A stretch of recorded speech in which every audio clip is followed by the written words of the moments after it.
بسم اللہ الرحمن الرحیم۔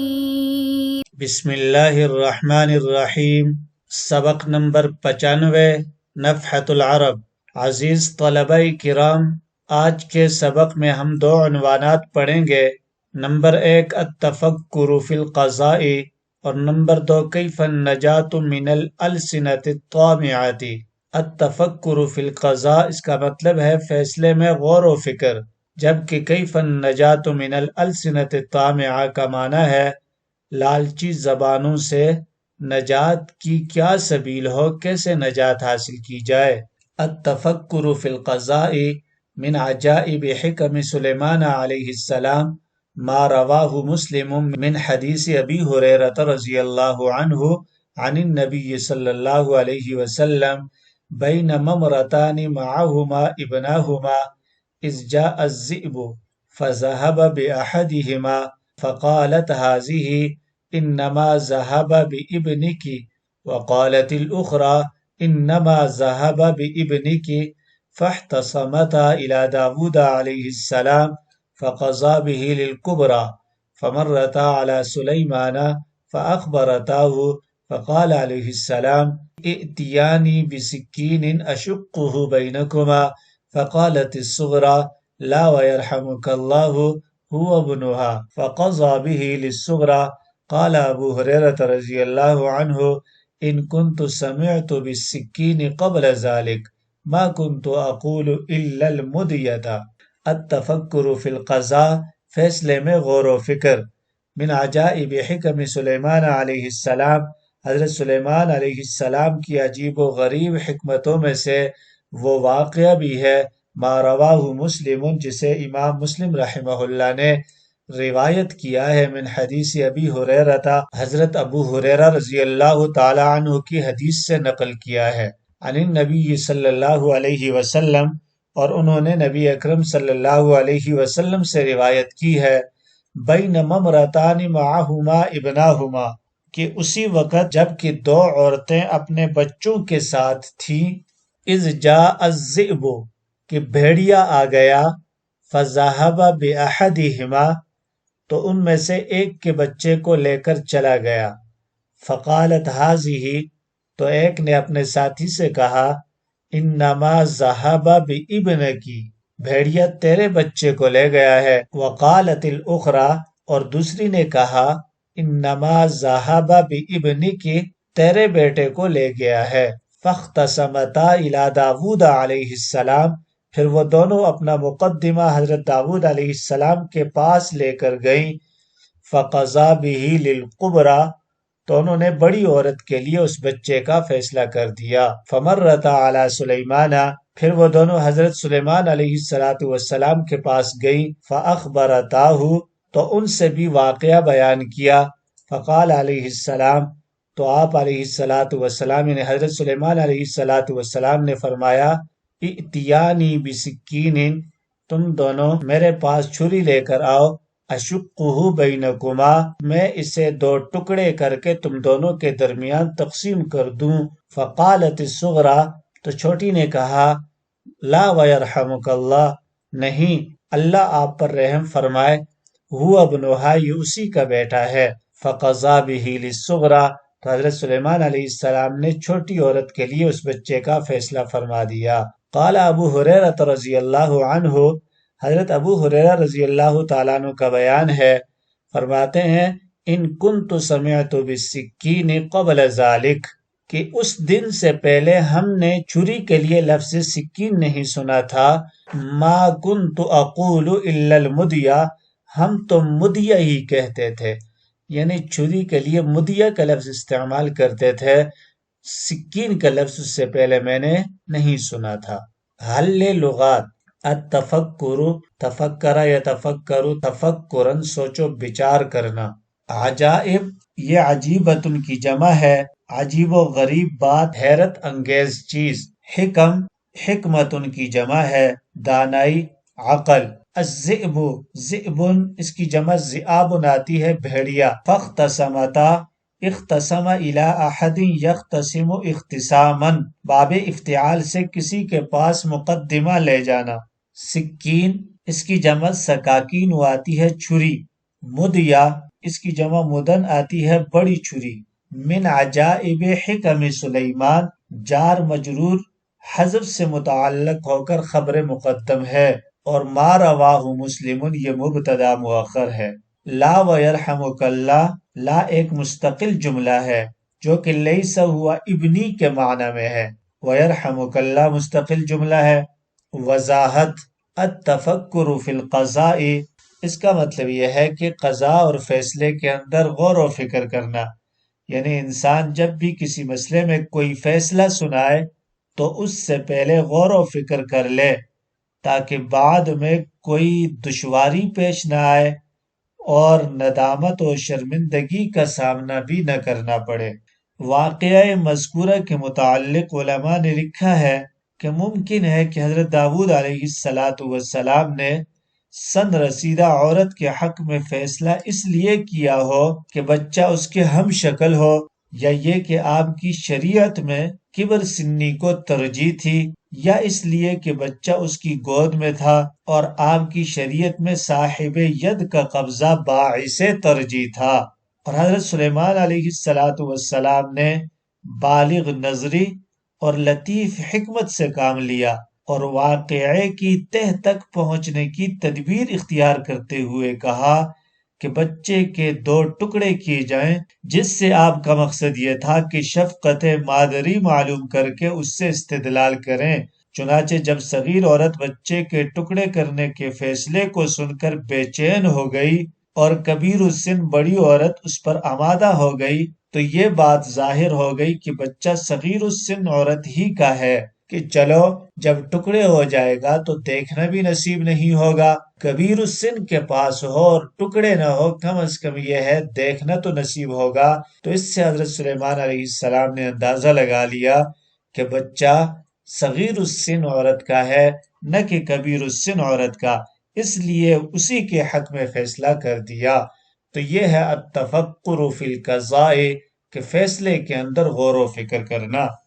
عنوان نمبر 2، کیف النجاة من الألسنة الطامعة، وكان لأبي دلامة برزون أعجف حتم هرم، فدخل على المهدي يوما وبين يديه مسلمة الوصيف، فقال يا أمير المؤمنين إني جلبت ببابك مهرا ليس لأحد مثله وأحببت أن أهديه لك، فإن أحببت أن تشرفني بقبوله فأمر بإدخاله۔ فخرج وأدخل برزونه، فقال له المهدي أي شيء هذا؟ ويلك ألم تزعم أنه مهر؟ فقال له أبو دلامة أوليس هذا مسلمة الوصيف قائما بين يديك تسميه الوصيف وله 80 سنة؟ فإن كان مسلمة وصيفا فهذا مهر۔ فجعل المهدي يضحك ومسلمة يشتمه، فقال له المهدي ويلك إن لهذا أخوات والله ليضحكن بك في المحافل۔ فقال والله يا أمير المؤمنين لأفضحنه، فليس في مواليك أحد إلا وقد وصلني غيره، فما شربت الماء له قط۔ فحكم عليه المهدي أن يشتري نفسه ب3,000 درهم، فقال له مسلمة على ألا تعاود، فقال أبو دلامة أفعل، فحملها إليه۔ ترجمہ، کیف النجاة من الألسنة الطامعة، لالچی زبانوں سے نجات کی کیا سبیل ہو، یا لالچی زبانوں سے نجات کیسے حاصل کی جائے۔ وَكَانَ لِأَبِي دُلَامَةَ بِرْزَوْنٌ أَعْجَفُ حَتَمٌ هَرِمٌ، ابو دلامہ کے پاس ایک ایسا ترکی گھوڑا تھا جو بہت کمزور، شکستہ جسم اور بہت بوڑھا تھا۔ فَدَخَلَ عَلَى الْمَهْدِيِّ يَوْمًا، ایک دن ابو دلامہ مہدی کے پاس آیا، وَبَيْنَ يَدَيْهِ مَسْلَمَةُ الْوَصِيفُ، اس حال میں کہ اس کے سامنے خادم مسلمہ وصیف تھا۔ فقال، تو ابو دلامہ نے کہا، یا امیر المؤمنین، اے امیر المؤمنین، انی جلبت ببابک مہرا لیس لأحد مثلہ، میں آپ کے در دولت پر، آپ کے دروازے پر ایک ایسا بچھیرا لایا ہوں جس کی نظیر نہیں مل سکتی۔ وَأَحْبَبْتُ أَنْ أُهْدِيَهُ لَكَ، اور میرا جی چاہتا ہے کہ میں اسے ہدیتاً آپ کی خدمت میں پیش کر دوں۔ فَإِنْ أَحْبَبْتَ أَنْ تُشَرِّفَنِي بِقُبُولِهِ، اگر آپ اس کے قبول کرنے کی مجھے عزت دینا پسند فرماتے ہیں، یا اگر آپ مجھے اس کی قبولیت سے شرف بخشیں، فَأْمُرْ بِإِدْخَالِهِ، تو اندر لائے جانے کا حکم دیجئے۔ فخرج، چنانچہ ابو دلامہ باہر نکلا، وَأَدْخَلَ بِرْزَوْنَهُ، اور اپنا ترکی گھوڑا اندر لایا۔ فقال له المہدی، تو مہدی نے اس سے کہا، أَيُّ شَيْءٍ هَذَا وَيْلَكَ، تیرا ناس ہو، تیرا برا ہو، یہ کیا چیز ہے؟ أَلَمْ تَزْعَمْ أَنَّهُ مُهْرٌ، کیا تو یہ نہیں کہہ رہا تھا کہ وہ بچھیرا ہے؟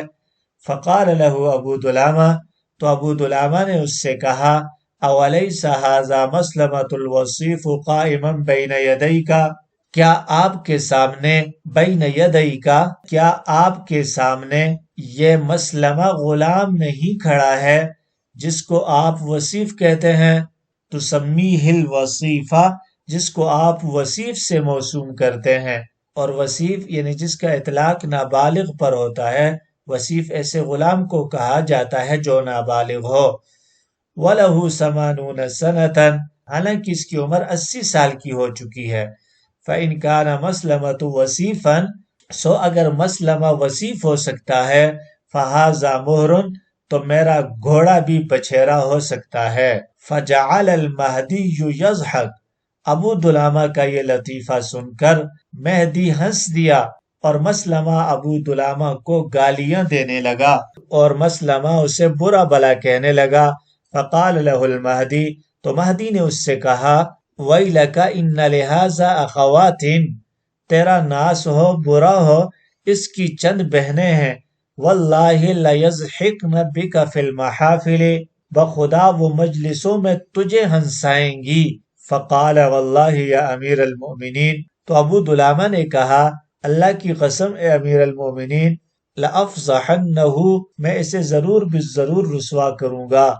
فَلَيْسَ فِي مَوَالِيكَ أَحَدٌ إِلَّا وَقَدْ وَصَلَنِي غَيْرُهُ، کیونکہ آپ کے غلاموں میں کوئی نہیں ہے جس نے مجھے نہ دیا ہو سوائے اس کے۔ فَمَا شَرِبْتُ الْمَاءَ لَهُ قَطُّ، میں نے تو اس کے یہاں کبھی پانی بھی نہیں پیا۔ فَحَكَمَ عَلَيْهِ الْمَهْدِي أَنْ يَشْتَرِيَ نَفْسَهُ ب3,000 درہم، تو مہدی نے مسلمہ کے خلاف یہ فیصلہ کیا کہ وہ اپنے آپ کو 3,000 درہم میں خرید لے۔ فقال له مسلمہ، تو مسلمہ نے اس سے کہا، علی اللہ تعاود، اس شرط پر کہ دوبارہ یہ کچھ نہ کہے۔ فقال ابو دلامہ، تو ابو دلامہ نے کہا، افعل، میں ایسا ہی کروں گا۔ فحملها الیہ، تو مسلمہ نے 3,000 درہم اس کے حوالے کر دیا۔ حل لغات، السنہ یہ لسان کی جمع ہے، زبانیں۔ طامعہ، طمع یطمع، طمعن سے صفت کا صیغہ، طمع کرنے والی۔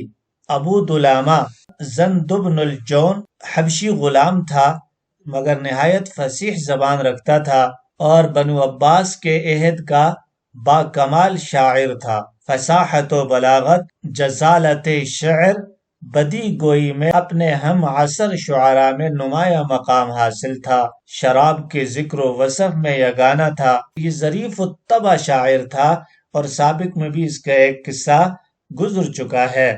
بعض حضرات نے اس کا نام زید بتایا ہے، مگر غلط ہے، اصل نام زند ہی ہے۔ 161 ہجری میں اس کا انتقال ہوا، اور بعض کا خیال یہ ہے کہ یہ ہارون الرشید کی تخت نشینی تک یعنی 170 ہجری تک زندہ رہا ہے، لیکن پہلی روایت زیادہ صحیح ہے۔ برزون، اس کی جمع برازین آتی ہے، تاتاری یا ترکی گھوڑا۔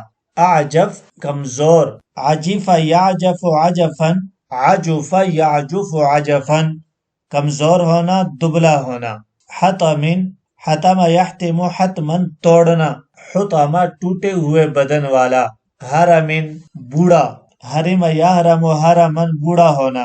الوصیف، نابالغ غلام، جلبت جلب یجلب جلبن، جلب یجلب جلبن، ہانک کر لانا، مہرن مہرن اس کی جمع مہارن آتی ہے، بچھیرا گھوڑی گدی کا پہلا بچہ، وصیف نابالغ غلام یا وہ لڑکا جو خدمت کے قابل ہو گیا ہو، محافل محفل کی جمع مجلس، لأفضحنہ فضح یفضح فضحا رسوا کرنا، موالی کا موالی مولا کی جمع ہے غلام، وصلنی وصل یصل صلتن دینا عطا کرنا، اللہ تعاود عاود یعاود معاودتن پھر سے کرنا دوبارہ لوٹنا، وضاحت کیف النجات من الالسنۃ الطامعۃ، لالچی زبانوں سے کیسے نجات حاصل کی جائے، کیسے بچا جائے،